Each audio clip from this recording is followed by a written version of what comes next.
Welcome to the Ourdadsstamps YouTube channel.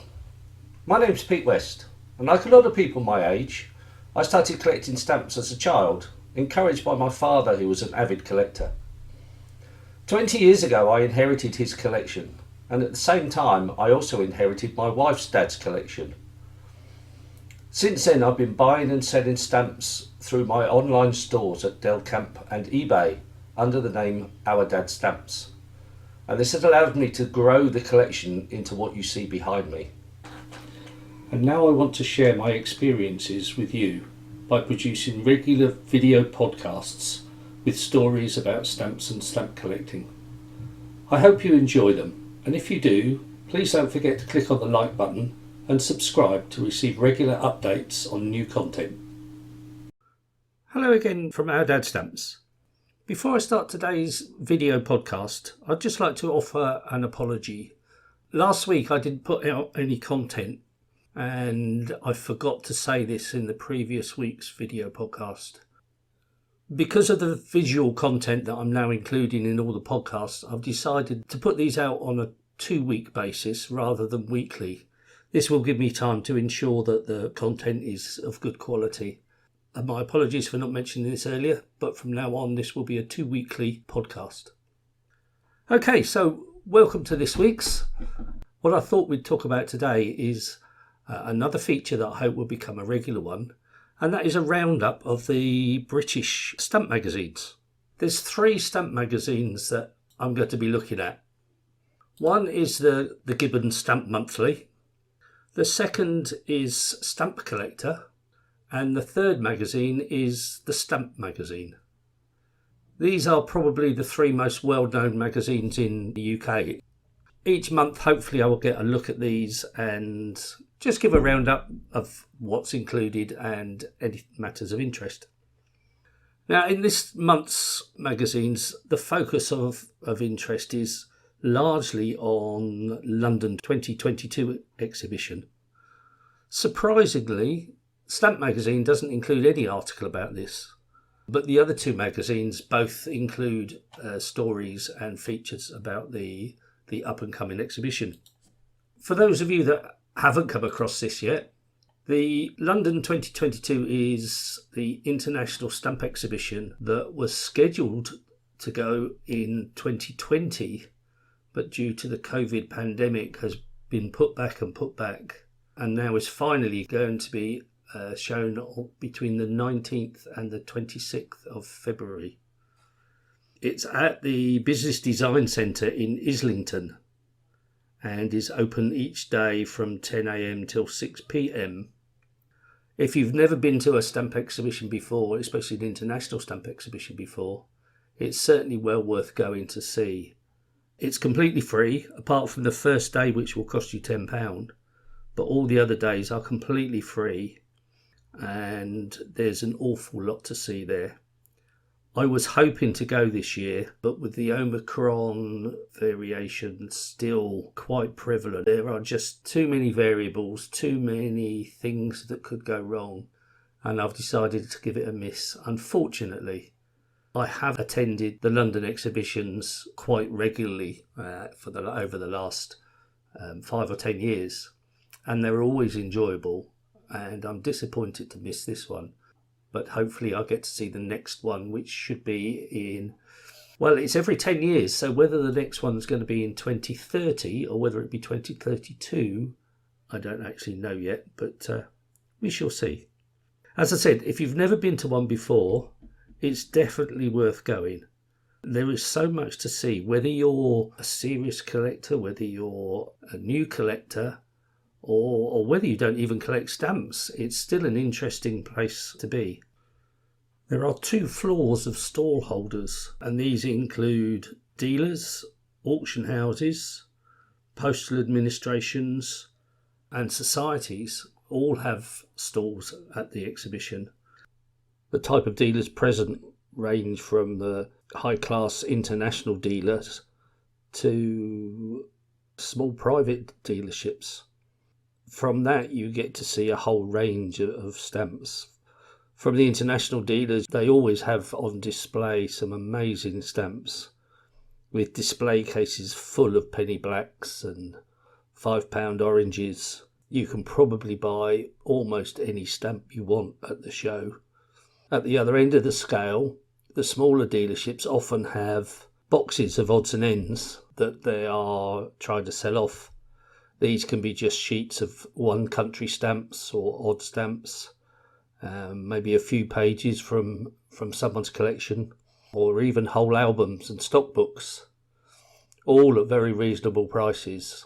And you can often strike a bargain with these dealerships as well.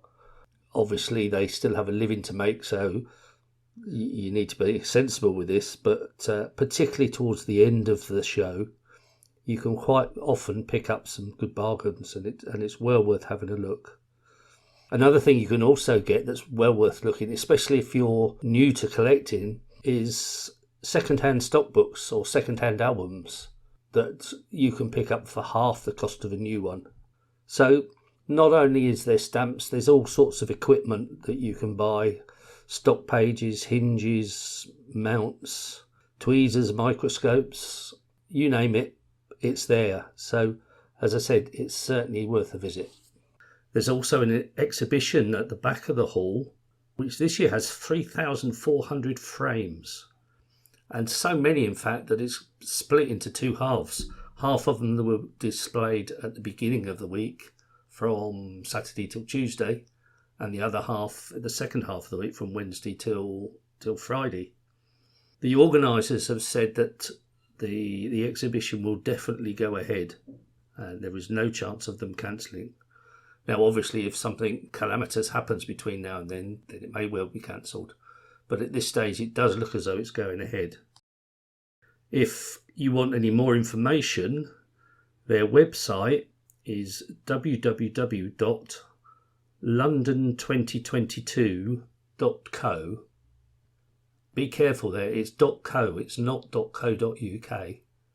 I will put the link up in the details after this podcast, so have a look out. As I said, definitely worth a look if you get the chance to go there.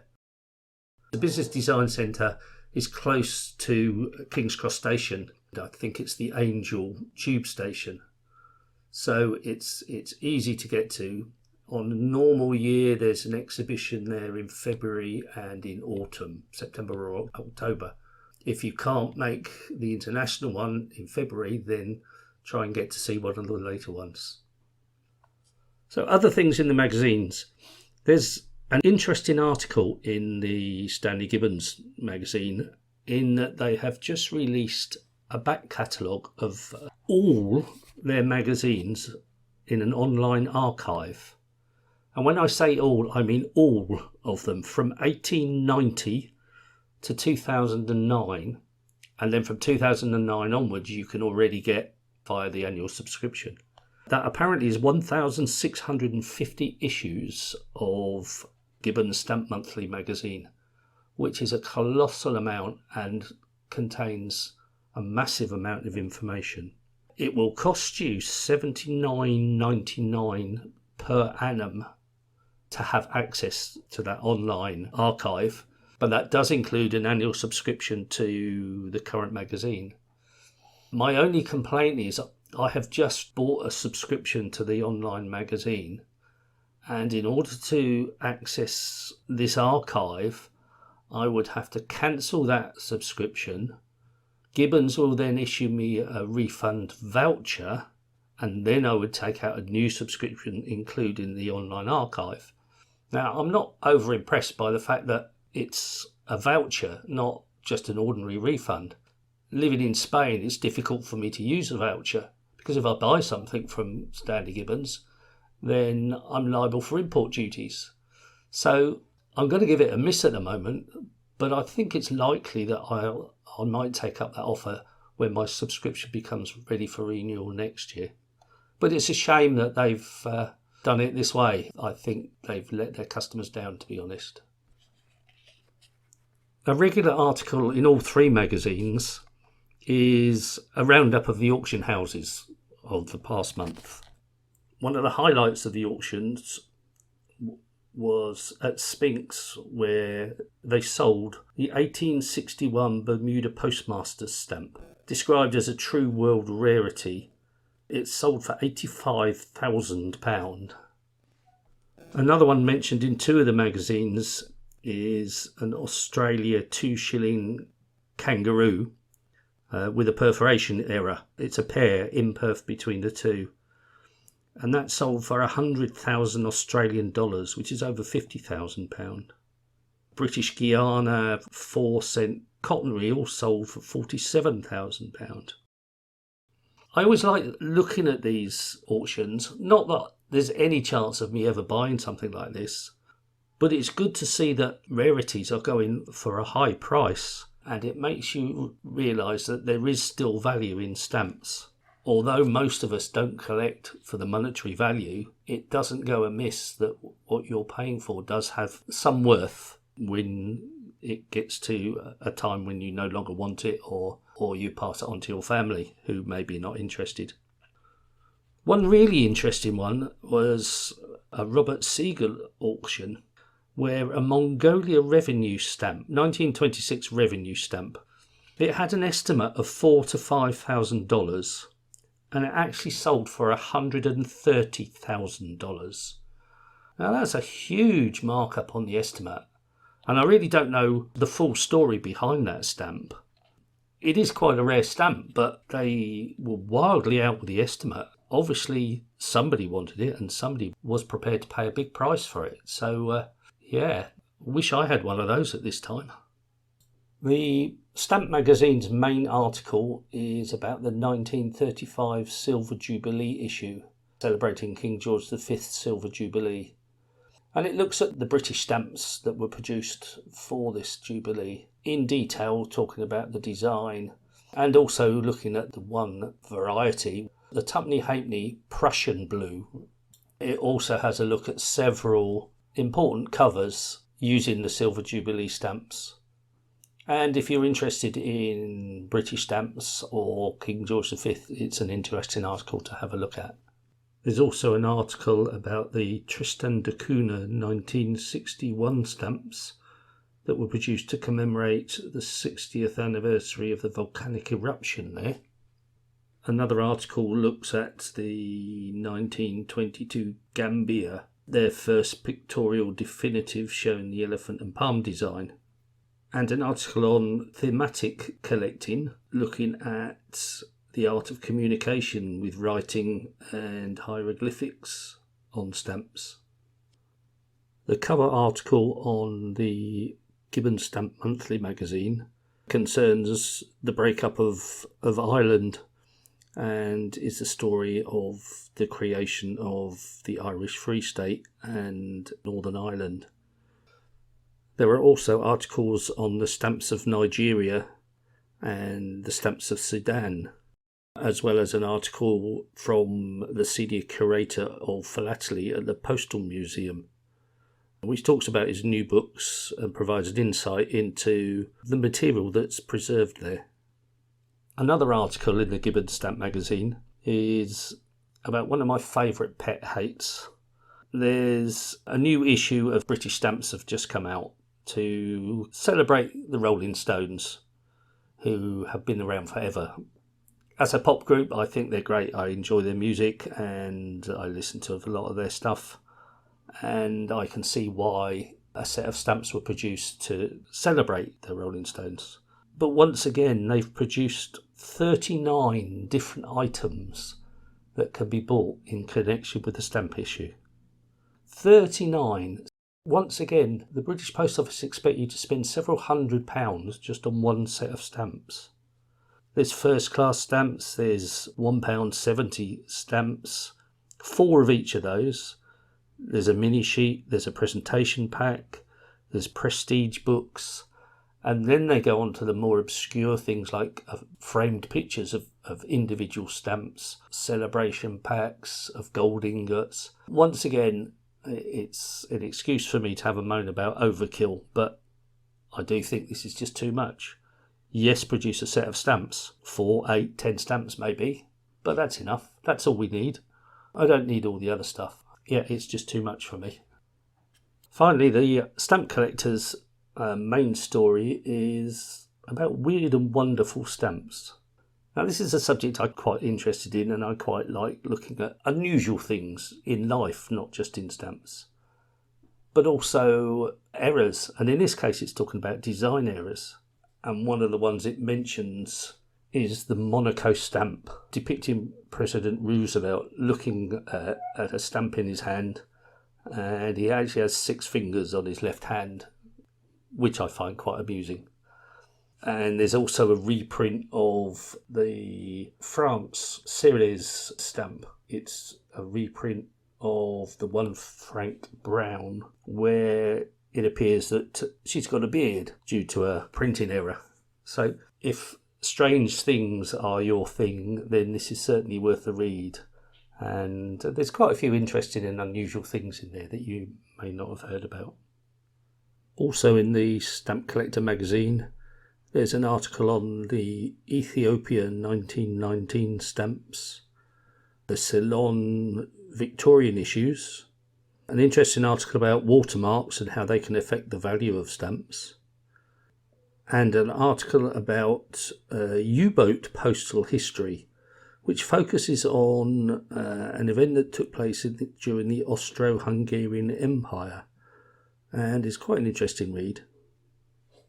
One last thing before we finish off for today is in the Stamp Collector magazine, they have a regular feature of internet sales, what has sold in the internet auctions at Delcamp.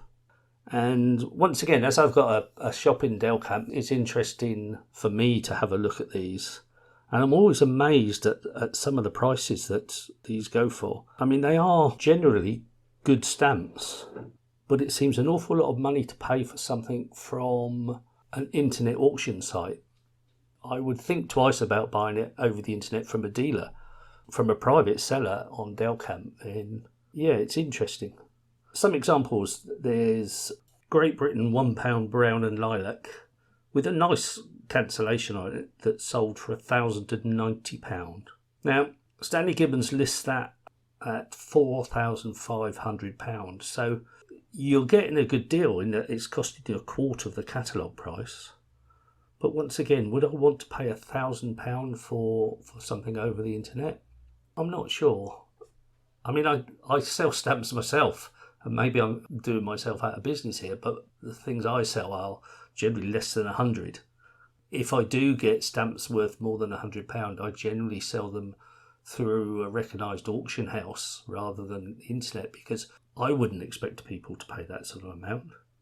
But obviously they are. And there's a few other examples, some Congo blocks of 4 from 1894 that sold for over £1,000, and that was mint, no gum. Whether that's the standard for those stamps, I actually don't know. But it's interesting to see how much stamps are going for, and as I said earlier, it's nice to know that stamps are keeping their value and are making people money. Long may it continue. Anyway, thank you for listening. I hope you found this interesting and enjoyable. And just to go back to my first article, if you get the chance to go to the International Exhibition in London, do go along, and I'm sure you will enjoy it.